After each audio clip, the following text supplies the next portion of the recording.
Hello बच्चों, हम पढ़ रहे थे generations of computer chapter first, जिसमें हमने फर्स्ट जनरेशन सेकंड जनरेशन हम लोग पढ़ चुके हैं। इस वीडियो में हम पढ़ेंगे थर्ड जनरेशन। जो फर्स्ट जनरेशन और सेकंड जनरेशन की वीडियो है वो आप देख सकते हैं चैनल से। और अब हम स्टार्ट करते हैं third generation. Let's start third generation. Third generation computers 1964 से लेकर 1971 तक। 1964 से 1971 तक जितने भी कंप्यूटर्स डेवलप हुए थे वो सारे किस में आते हैं? थर्ड जनरेशन कंप्यूटर्स में आते हैं। इसके फीचर्स क्या थे? इंटीग्रेटेड चिप, जिसको हम आईसी चिप बोलते हैं, small in size, magnetic tapes and disks, high level language, monitor and keyboard और operating system and some examples. तो इसके फीचर्स के बारे में हम लोग पढ़ते हैं। इंटीग्रेटेड सर्किट्स यानी जिनको आईसीज बोलते हैं, were used in place of transistors. Transistors के प्लेस पर, यानी जो सेकंड जनरेशन्स में ट्रांजिस्टर्स यूज़ हुए थे उनके प्लेस पर थर्ड जनरेशन कंप्यूटर्स में क्या चीज़ यूज़ हुई थी? आईसीज यूज़ होती थी। A single IC has many transistors. एक अकेली जो हमारी आईसी होती थी उसमें बहुत सारे क्या होते, जो हमारी सिंगल चिप थी उसके ऊपर बहुत सारे ट्रांजिस्टर्स क्या थे? स्टोर होते थे। या फिर a single IC has many transistors. एक सिंगल आईसी पे, एक अकेली आईसी पे बहुत सारे ट्रांजिस्टर्स होते थे, बहुत सारे रजिस्टर्स एंड कैपेसिटर्स होते थे along with associated circuitry.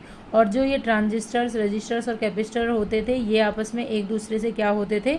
Joint होते थे, जुड़े हुए होते थे।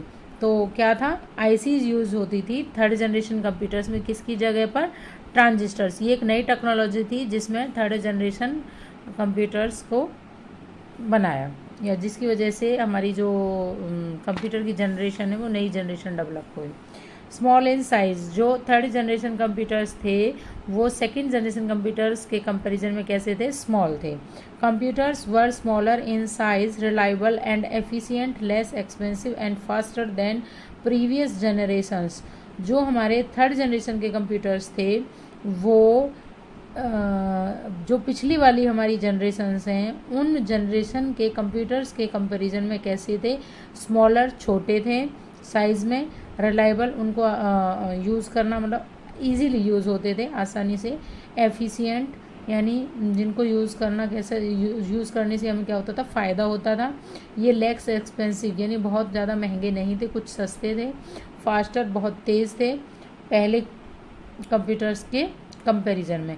Commercial production becomes easier and cheaper, यानी जो कॉमर्शियल यानी ऐसे कंप्यूटर्स इतने सस्ते, या हम कह सकते हैं इतने बजट में तैयार होने लगा था कि उनको हम बिजनेस पर्पस के लिए भी यूज़ कर सकते थे, मार्केट में बेची भी जा सकते थे। वो इनको कॉमर्शियल प्रोडक्शन करना इनका क्या हो गया था?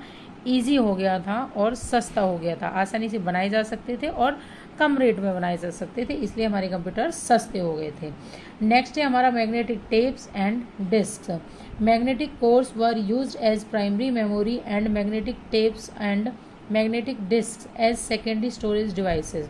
जो थर्ड जनरेशन कंप्यूटर्स थे उनके अंदर मैग्नेटिक कोर्स का यूज़ होता था प्राइमरी मेमोरी की तरह, और magnetic tape and magnetic disc का यूज़ होता था परमानेंट स्टोरेज के लिए सेकेंडरी स्टोरेज डिवाइसेस की तरह। High level languages as Fortran 2 to 4th, COBOL, Pascal, PL1, Basic, Algol, 68 etc. Were used during this generation. ये जो थर्ड जनरेशन हमारी थी, थर्ड जनरेशन कंप्यूटर्स थी, इनके अंदर हाई लेवल लैंग्वेज का यूज़ होता था, जैसे कि फॉर्ट्रान। और हाई लेवल लैंग्वेज में कौन कौन सी language? Fortran 2nd to 4th, COBOL, Pascal, PL1, basics, ALGOL, 68। इस तरह की हाई लेवल लैंग्वेजेस यूज़ होती थी हमारी थर्ड जनरेशन कंप्यूटर्स के अंदर। Therefore, it was quite easy to given instructions to the computers as compared to previous generation. इसीलिए it was quite easy, ये आसान हो गया था to give instructions to the computers, computers को instructions देना, कमांड देना कि वो किस तरह से काम करें, as compare to previous generation, जबकि ये पहली वाली जनरेशन्स के कंपैरिजन में इजी था, अब पहली वाली जनरेशन्स में इजी नहीं था। ऐसा क्यों था कि जो हाई लेवल लैंग्वेज जो हमारी थी या है अभी जो हमारी, उनमें जो लैंग्वेज यूज़ होती थी वो यूज़र फ्रेंडली थी, या हम कहें कि इंग्लिश टाइप की लैंग्वेज थी, तो इसे कोई भी आसानी से सीख सकता था और उसको यूज़ कर सकता था, इसीलिए इनको यूज़ करना आसान था। Monitors and keyboards, monitors and keyboards जैसे कि आपको पता है कीबोर्ड क्या एक इनपुट डिवाइसेस है, मॉनिटर क्या एक आउटपुट डिवाइसेस है। तो ये डिवाइसेस यूज़ होने लगे थे हमारे थर्ड जनरेशन कंप्यूटर्स के अंदर। Monitors and keyboards were introduced in third generation for input and output of data. Monitor और कीबोर्ड्स का इंट्रोडक्शन हो गया था या इंट्रोड्यूस हो गए थे, आ गए थे हमारे थर्ड जनरेशन कंप्यूटर्स में। और इनका यूज़ कैसे होता था, input and output of data. कि मॉनिटर का होता था आउटपुट लेने के लिए डाटा का, और कीबोर्ड का होता था डाटा का इनपुट देने के लिए। नेक्स्ट है आपका ऑपरेटिंग सिस्टम। जैसे कि आप जानते हैं ऑपरेटिंग सिस्टम एक इंटरमीडिएट होता है हार्डवेयर और सॉफ्टवेयर के बीच में, तो इस टाइम पे ऑपरेटिंग सिस्टम यूज़ होता था। Remote processing, time sharing, multi programming operating system were use. इसमें कौन कौन से ऑपरेटिंग सिस्टम यूज़ होने लगे थे, रिमोट प्रोसेसिंग का, यानी इंटरनेट वगैरह इस टाइम पे आ गया था। टाइम शेयरिंग का, जिसमें एक पर्टिकुलर टाइम को बहुत सारी प्रोसेसेस के बीच में शेयर किया जाता था। मल्टी प्रोग्रामिंग, यानी मोर देन वन आपके प्रोग्राम एक साथ रन हो सकते थे। इस तरह के ऑपरेटिंग सिस्टम डेवलप हो गए थे इस टाइम तक, और उन्हीं का यूज़ होता था थर्ड जनरेशन कंप्यूटर्स के अंदर। थर्ड जनरेशन कंप्यूटर्स के कुछ एग्जाम्पल हैं, IBM 360, हॉनीवेल 6000 series, PDP 8 and HP 2115। ये कुछ एग्जाम्पल हैं हमारे थर्ड जनरेशन कंप्यूटर्स के। ये इन्फो है जिसके अंदर IC के बारे में कुछ बताया गया है। एन इंटीग्रेटेड सर्किट यानी IC is a small electronic device. ये एक छोटा इलेक्ट्रॉनिक डिवाइस है, बिजली से चलने वाला डिवाइस है।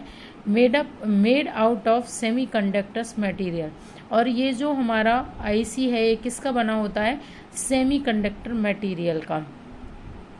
The first integrated circuit was developed in 1950। जो हमारी सबसे पहली इंटीग्रेटेड चिप थी ये डेवलप की गई थी 1950s में, और बाय किसके द्वारा की गई थी, किसने डेवलप करी थी, Jack Kilby and Texas Instruments and Robert Noyce of Fairchild Semiconductors. ये वो थे जिन्होंने हमारी क्या IC डेवलप करी थी, जैक किल्बी और रॉबर्ट नॉइस ने। Jack Kilby and Robert Noyce ने। जो जैक किल्बी थे वो टेक्सास इंस्ट्रूमेंट से रिलेटेड थे, और रॉबर्ट नॉइसी जो थे वो फेयरचाइल्ड सेमीकंडक्टर्स थे। तो IC कब डेवलप हुई थी, 1950s में, और किसने डेवलप करी थी, जैक किल्बी एंड रॉबर्ट नॉइसे ने। तो this was all about third generation computers. ये सब था थर्ड जनरेशन कंप्यूटर्स के बारे में।